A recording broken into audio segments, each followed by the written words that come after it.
The new documentary, Israelism, a film about American Jews by American Jews, re-examines their understanding of Israel and even their own framing of anti-Semitism. Some American Jews who come here say, we came to Israel and we left from Palestine.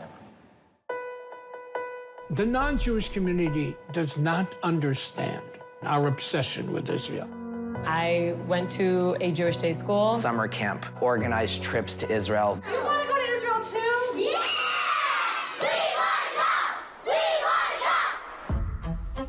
Israeli soldiers, they're hot, they're awesome, they're strong. We actually have had quite a few of our former students join the IDF. And these are kids, these are 18, 19-year-olds.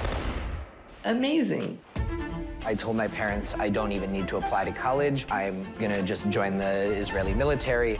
10% of my graduating class joined the Israeli army. We were deployed to the West Bank. I don't think I realized the extent to which what I would come to see on the ground would really shock me and horrify me. When people look at the West Bank today and say, this is an apartheid system, it's not just throwing out a word. Palestinians live in, day out, without experiencing a day of freedom. You see what non-democracy looks like. What we've been told is that the only way that Jews can be safe is if Palestinians are not safe. The more I learned about that, the more I came to see that as a lie. Within the Jewish community, there's been a striking change. They're really angry at the way they were indoctrinated, justifiably so. When we talk about we're losing the kids, we lost them. I think they're a little super naive. Anytime you cut against the grain, you're going to catch hell.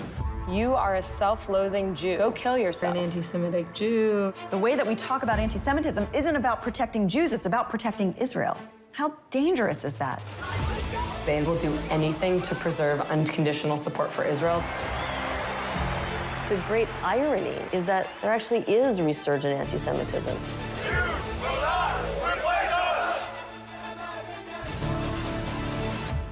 History is not going to judge us kindly. Colleges around the country have tried to ban the film for months, and those calls have only grown louder since Hamas's attack on Israel on October the 7th. Hunter College, the University of Pennsylvania, Yale have all had heated debate around the airing of the film. A screening of the film with hundreds of ticket goers was even cancelled by a theatre board in Hamilton, a city in Ontario. Now, we have to ask, what is so dangerous about a film centering young American Jews and their relationship with Israel? Joining me now is one of the protagonists in Israelism, Simone Zimmerman. Simone, thanks for coming on the show. The documentary was made before October the 7th. Did you ever imagine that there would be this kind of backlash?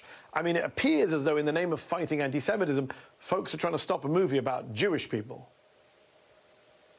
Yes, thank you so much for having me, Mehdi. It's great to be here. Yeah, you know, the foreign relations strategy of the Israeli government relies on the idea that all Jews agree with what they're doing. Unfortunately for them, there has never, ever been agreement in Jewish history about anything, especially not such matters as life or death and the safety of our own people.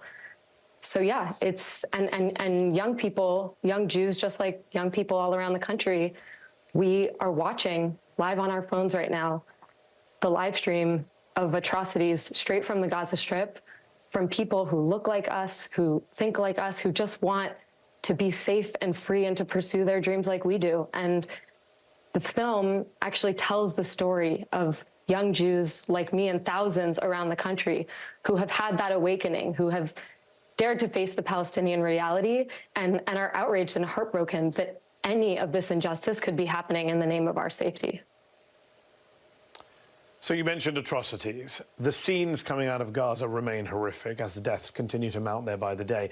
The Israeli military is accused now of running over dead bodies with a bulldozer outside of a hospital in Gaza. They've denied those claims that they buried people alive underneath the rubble. In addition, 2 women were also shot, 2 Christian women shot and killed by a member of the Israeli military inside the Holy Family Parish in Gaza, according to church leaders in Jerusalem. The Israeli military said they are looking into these reports. But But what kind of discussions, Simone, or arguments even, are happening within the Jewish American community when reports like this come out? Is it all seen as justified in the name of fighting Hamas and defending Israel amongst the majority of Jews? Yeah, well, there's obviously a vicious debate, a passionate debate within our community about all of these matters. I can say, you know, the people in my community, we're seeing these images and we're seeing the echoes of the trauma, the violence that Jewish people have experienced in the past, that we have been taught all of our lives to be outraged by, to stand against. And the idea that any trauma that our people have experienced could be justifying this, it's so outrageous and disgusting. And I have to say, you know, if we're talking about just this period of the last 2 months has been a time of incredible grief and heartbreak and fear. And if there's anything that I've learned in the last 2 months, it's that massacring anybody in the name of safety for another people it doesn't work.